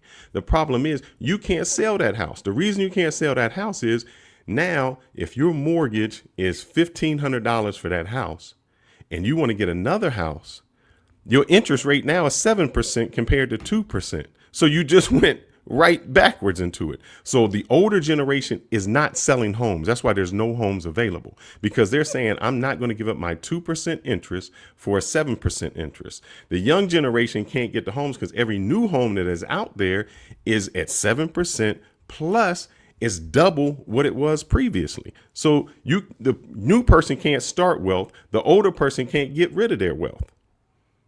Okay. Well, okay. So what's the solution? No, I still don't know where I was wrong at. Where am I wrong at? You were saying that the housing was artificially increasing. I'm saying that's correct. I'm saying because of that, how can a new person start a home when the houses are artificially increased? Okay. So what they can do is not buy in Dallas. Go buy somewhere else. Boom. Okay, but here's what you don't understand. The market where you live in pays you what the average is. So you can say go to Detroit, but if the average salary in Dallas is $80,000 and the average salary in Detroit is $20,000, nothing happened. All I did was move to another place and still had the same problem. The company won't do that to you. I've moved several different places in a company, and I've never had my wages lowered to the evaluation of the location that I lived in. Whatever I got my salary at, that's what my salary was, no matter where I moved in the world. But now you have to say where you moving that has that base, that same place that you're going to be working at. I mean, here's the thing. You got to have a starter house. Maybe your the starter house is here. I can't say everywhere. I can only say that here they're 250,000. Right. And what I'm saying is, are they? Maybe 410,000 is a nice area. Listen. Maybe 410,000 is a nice area. And if you're a college student, fine. You want to live in a nice area, maybe bougie. Maybe you came from a wealthy family. But sometimes you have to sacrifice and tighten up your belt. If you have college debt, like I said, if you have college debt, I don't know why you're even looking to buy a house. Unless your parents are helping you buy the house just to help offset some of the leverage points of building some type of equity while you're trying to build knock down your college debt. But listen to what you're saying, Ronan. Put yourself in the double debt. Why would you put yourself in the double debt? But what you said makes no sense, because if I have college debt, usually a student loan is 20 to 25 years paid off. So that means if I get out of school at 25, you're saying don't do any debt. So I have to wait 25 years to make my first purchase because I'm going to have that debt for 20 years. No, you missed that. I said double down on paying not only your principal, but pay down your loan premium. So you're doing double payments. You're working your ass off to get from underneath that college loan as quickly as possible, or at least pay it down to where it's more economically sound for you to deal with another debt. Why are you compounding debt on top of debt? That doesn't make any sense, especially when you're first starting off. Even though you have a college degree, you're going to come in at an entry level kind of higher. You're not going to come in at the highest wage possible. You're still a junior employee based on whatever your lack of experience is. Very rarely do you get hired out of college and you're at an echelon like executive level or better, where you're making big time money. So you're already going to start off as a negative with whatever company you go into with college debt. So why, if you're not doubling down on your college debt loan, instead of waiting the year to 5 years, however long they give you as a grace period, in order to get established in that company, start paying down the debt and fuck the grace period.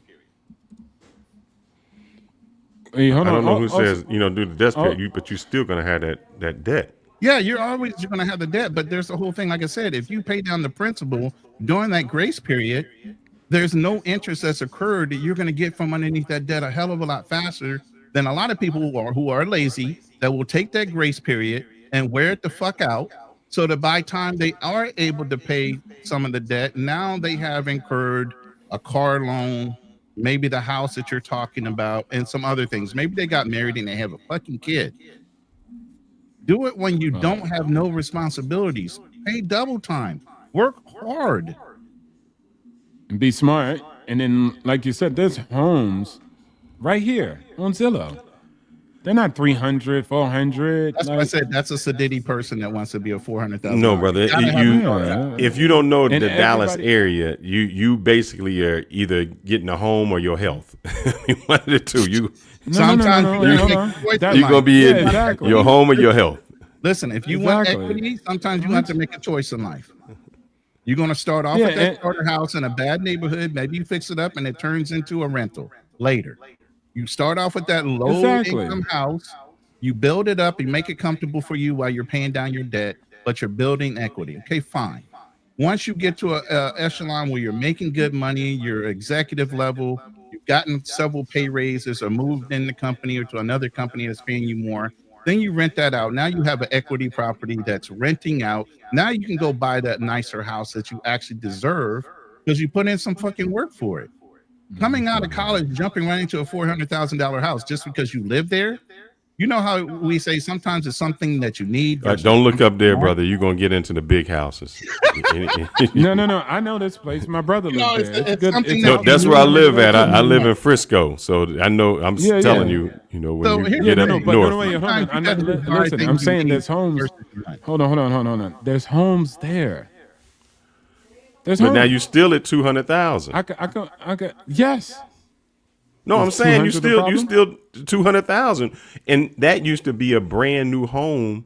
Yeah, but 3 years ago. Yeah, but it's not. America's out of college. You shouldn't have no kids, so you shouldn't be looking for a public school system. Wait, hold on, Auntie. Hey, Fearless, maybe I don't know if you have a headset in, but we can hear when other people are talking on your playback. Yeah, it's reverbing back. So maybe I don't know what's going on. Fix that. But guys, listen. This is what I'm trying to show you guys. This stuff is just available. It's here. The houses are here. Go click on it. When I'm talking to people, you think I'm going to say something on this platform and all Americans will go out all at once and do it? No. How many people actually click through and listen to people on a podcast? Not many, right? Like, not many people are not even subscribed to a channel they watch often. So if you give the advice, guys, there's homes here. But if you look at the news and you say, oh, the average is this and I can't afford it, so I'm out the race, just go to goddamn Zillow. Go shopping.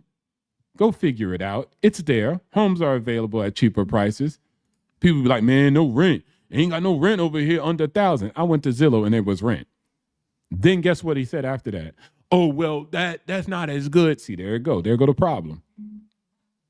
Well, I mean, personally, you got to do what you got to do. People do it in DMV all day.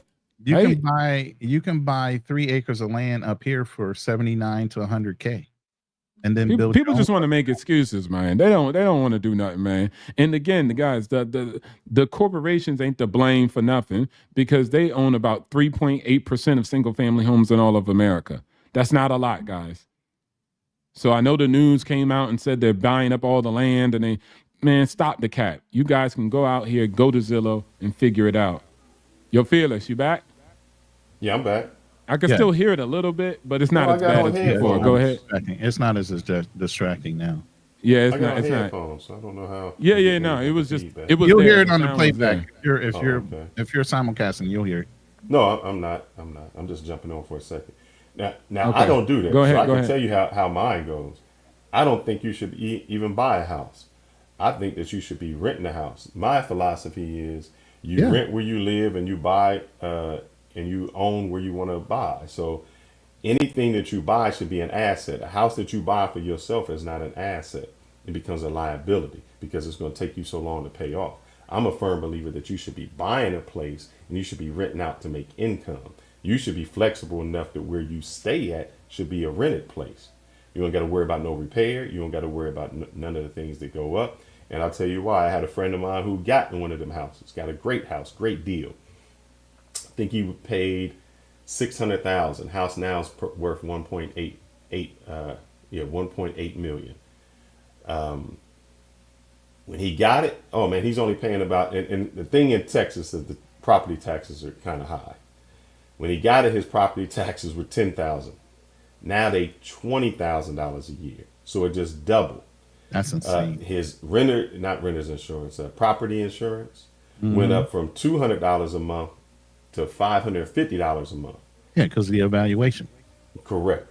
So now he has to absorb all of that. So I'm a firm believer in saying you rent a place out or you buy a place as a rental property so that you can make income off of it. Because I don't think that your personal place is ever going to wield you any money, especially if you are a person that is going to be moving.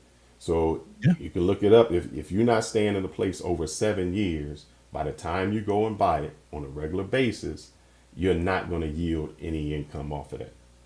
Because all that you've paid hardly no principal down, and you're hoping that the house went up in prices. And I think we had a rare occasion when COVID hit, the prices went like that. I don't think that those are going to do that anytime soon.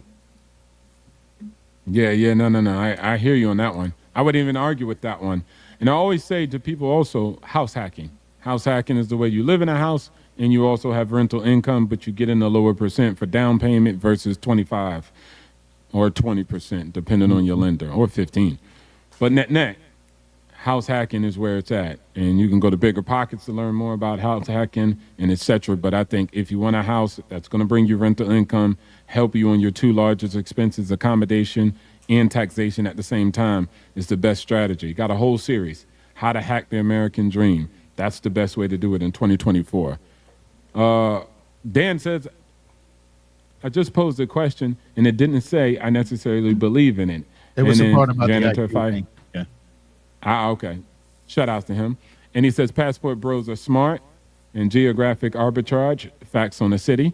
And then, have to live in a nicer area for the better public school system. And then he says, let me respond to that for the real win. quick. But what I was saying to him, Okay, go ahead. everybody was talking was, obviously when you're a younger individual, you're just getting out of college, public school systems shouldn't even come into play unless you plan on, like I said, renting it out or in the future, renting it out to a family that's looking for that type of thing. If it's just a starter house you're looking to flip for something else, don't worry about the school system. It's just something to live in for right now. I'm going to disagree with that. And I wouldn't have disagreed until I moved to the Dallas area. There is a place that I was going to move to, and I'm talking about a street made, one street was Princeton public schools, the other street was McKinney public schools. One street, the houses were $50,000 less than the other street. And all of that was because of the school district you in. Here, people buy houses based on the school district. But if you're a young man, like I was saying, you shouldn't have to worry about a public school system. You don't have kids. You shouldn't have to, but you do have to worry if that is a house you plan to flip later on. Because the people who are going to move into that house are going to be worried about the school system. Maybe. It just lowers their chances you can already of that being the buyer. Because those houses sell anyways, right? Right. Houses with a better school system, they resell. It's not like they don't sell. They just don't sell as the premium as the ones in the quote-unquote good school systems. And, of course, the demographics, what kind of house you bought. You know, is it a 2-bedroom, 1-bathroom? Was it a condo? Was it a house? Especially if you guys are first getting into it. Why the hell y'all buying a house? With 4 bedrooms and you're only one person. And then, like I said, house hack, there's so many ways. House hacking is best because that gets you in a good area. And then also you could use the rental income towards your DTI. Shout outs to Janitor on Fire. And then pay a big chunk on principal and then recast the mortgage and then lower payment amounts. And then D comes through. It says, Fearless is speaking facts. Hey. So let me say, since I was the gloomy person, I'll say this. Not gloomy. Some things. Good. So I'm going to say on a positive note, because I just have to give you that. What you guys should be looking for if you're trying to get a house, the veterans are good at it. FHA and I think USDA, assumable mortgages. So if you need that 2% and 3%, you got to get an assumable mortgage. The next thing I did was when I first got my first paycheck, say that first paycheck was whatever it is, $2,000. I said, this is what I'm going to live off of, $2,000. No matter how much they increase my pay, no matter how much I got over that, I just put more money into a 401k, more money in the stock. And I just said, my lifestyle It's $2,000, whatever, a month, a week, whatever that pay was. I made that my lifestyle. Then you don't have to worry about anything because now you've built a cushion over that. What happens with a lot of us is we get that $2,000 check, then we get the raise. That raise becomes $3,000, and now you think, man, I could live off of $2,000 5 years ago. Now you're getting paid $4,000, and you living paycheck to paycheck, because that means you got a different kind of car. You had to get different thing. All your things started increasing based on where you was at, instead of keeping the same income level or pretending to stay at the same income level. So discipline. Just because you make it don't mean you need to spend it. Another things you guys aren't doing, if your company is offering you a 6% where they matching, you guys need to be matching that. That is free income. Yep. If you guys are healthy, especially when you're young. My company offers a HSA, a health savings account. That means I can take money out of my check tax free, have it saved, and I think this year is $8,300. So the government, or not government, my insurance already pays for the necessary things: colonoscopy, yearly physical, all the things that's necessary. So if I stay healthy, I never have to dip into that, and that goes up just like whatever stocks I put it in. This year it went up 13%. So the time you use that, if you worked 30 years or 20 years and you had an HSA and you never really had to tap into it, now when you really need it, when you old, now you have all that money saved up. So you guys aren't taking advantage of the tax things that are offered through companies. I don't necessarily like a HSA plan. I never sold them. I knew you was gonna say that. I'm sorry. No, it's good to go. People ask about them all. Like I said, I sold them. I sold them, so I understood them more. A little bit more, but you're doing things. People out here doing nothing. But I mean, even with my clients, I just advise them to do other things instead of doing the HSA. Put it in your own account. Get better interest rate. HSA is not really paying you the best rate. But even with the HSA, am I right, Fearless? You said it's tax free. It's tax, tax. Yeah, you can only do so much on the IRA. Not tax free. I mean, it's pre-tax. Pre-tax. Remember the vehicle I told you? Listen, remember the vehicle I told you about? Never mind, it's pre-tax. Never mind. Okay, but do you remember the vehicle I just told you I had to educate ChatGPT about? Yeah. I would rather them throw that money in that. I get it. It grows tax free, and they can access it anytime they want if they have an emergency. And it doubles as multiple different things. So that's why I usually tell people don't go into HSA. I tell them to go and get the other thing. Because it solves 2 problems, or actually 4 problems all at once. Man, well, I don't know if we can believe you. You sold insurance. Yo, man. Hey, when I can prove ChatGPT wrong, and you've seen it, man, I sent you all the documents. ChatGPT is a rollover. I can tell him whatever. Me, I'm an AI. I just taught ChatGPT something today. ChatGPT is a rollover. I can say say the world is a little bit of flat and round. They'll be like, yeah, you're right. They don't know. AIs don't know everything. Oh no, man. Where's your link for your insurance affiliation? Huh? I was a broker. You selling I listed all of them. I'm messing with you. I was a broker though. So at your will, wife. Go ahead. At Your Will's wife house all day says, I agree with the title of this live. Password bros as well as men sick of the way life is offered stateside and are anti-America, and they love USA, but livelihood abroad suits them better. Yeah, that I like that narrative. But dudes be going out. They be going overseas and going ham on America when they leave. Man, America's shit. Man, it's terrible. Like, all right, bro, calm down. It's terrible, but you like that dollar. Yeah, you like that dollar, right? Like, go over there and make money in, whatever country you're in. And then Kevin Rome says, exactly, and throw all your spare money into savings. I purchase stocks for my second job weekly for weeks, and they're a behemoth. Shout outs to you and LOL. Yeah, no. I think it came in, landed in a good perspective. Stop hating America, man. Focus on your own financial literacy, and I think that's the bet way forward. Fearless said, don't buy a house. Stay homeless. Sleep in the car. No.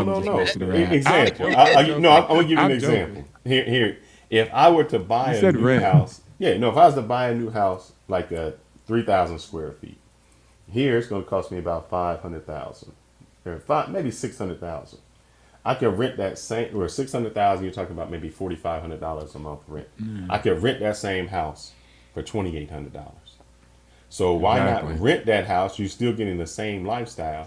Take that extra $1,000 a month or $1,200, and now save that, because now that money going to go up. Yeah, right. Instead of the bank getting 7% on their asset, exactly, you'll get 7% on your asset. And that's where I kick in and start talking to my clients about.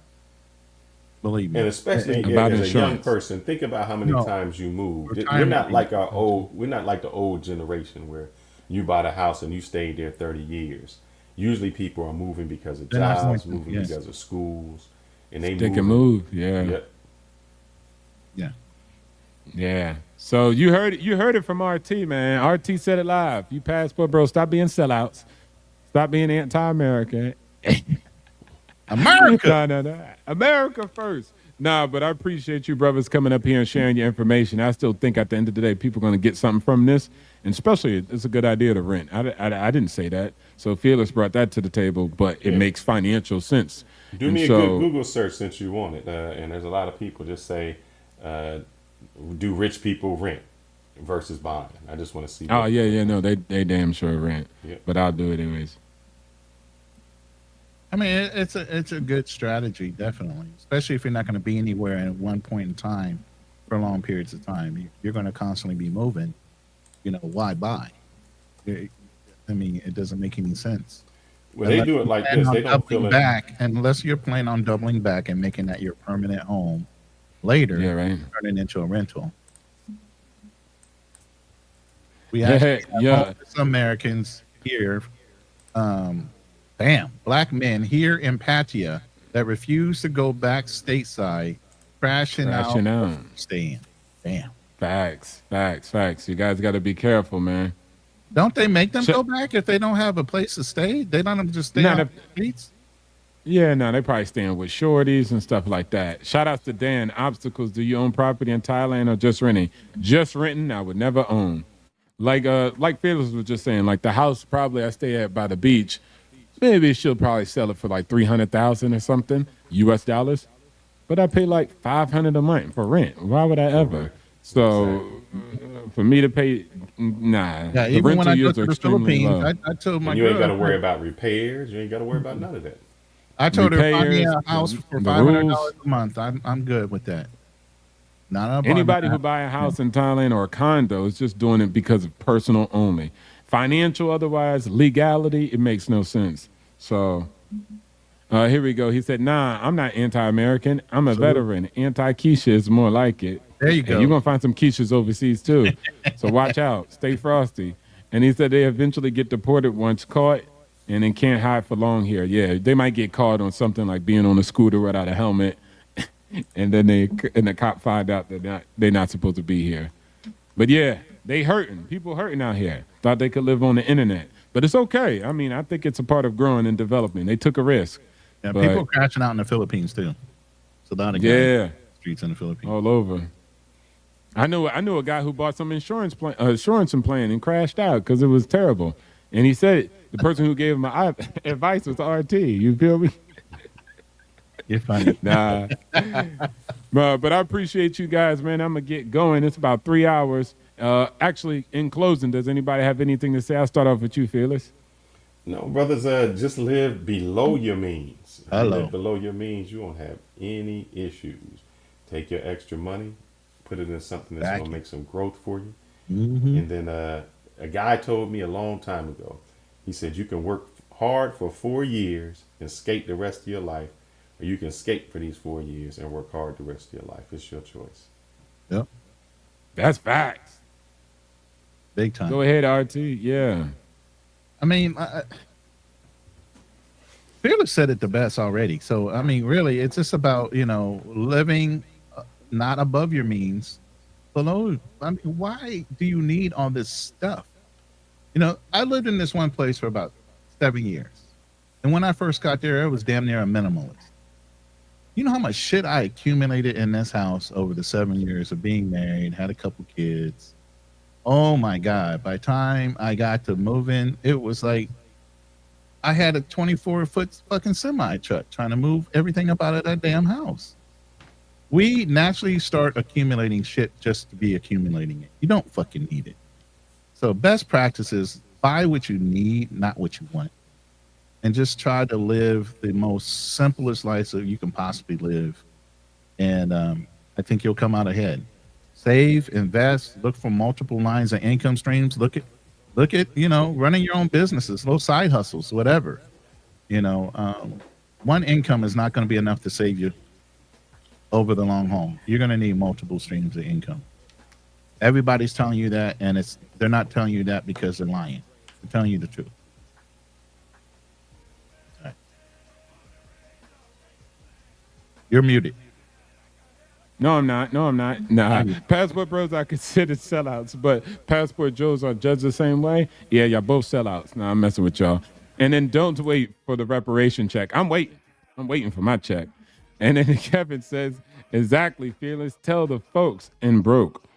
Mm-hmm. I tell folks in broke. Okay, I'm broke or whatever. And then you need the matching Jordans to keep up. Yeah, if you ain't got the Jordans, you ain't living right. And then he says also living at your wife's house all day and then living off the internet alone abroad is dangerous. But you now have a new wave of men that are trying to bypass getting a live and trading it in for YouTube channel cooked. I think, hey, look, man, everybody's going to try it. They're going to see what works. Sometimes you scrape your feet and you got to get back up. I went to Africa with a bunch of camera gear. I thought I was going to have a media company. It didn't work out for me. My partner's mama was like, you an engineer. Stop playing with them damn cameras. And my business partner was gone, and I was in Africa looking crazy. So at the end of the day, stuff happens, man. And, if people was following me, they could have put me on blast and made a lot of fun about me about that. But, hey, man, it's about going out there and getting and trying. So as long as you're trying, I'm all with it. But remember, put some respect on the United States of America's name. The reason you can go to those countries and brush through the immigration so easily is because it says USA. In economics that we provide, your dollar multiplies when you go over there. So take advantage of it, outsource your life. But remember, the stars and the stripes is where we earn our life and we earn our resources. Much respect to the United States of America and everybody else, and put some respect on it. I had to bring it up, ask Peter Bear if I could change it up, and now really got the whole world raising up. Come on, sing with us, raise up, raise up. What's that? I said, you just got me copyright. Go ahead, I don't bro. even know if that's a real song, though. That's not by P.D. Ply. Is it? Yeah, go ahead. Play it. Oh, it's gone. Now, I'll give you a better one, man. I'll give you a better one. My bad. Yeah, take it out in the field, bro. Get in the field. Yeah. Rest of y'all, just get in the field. Get in the field.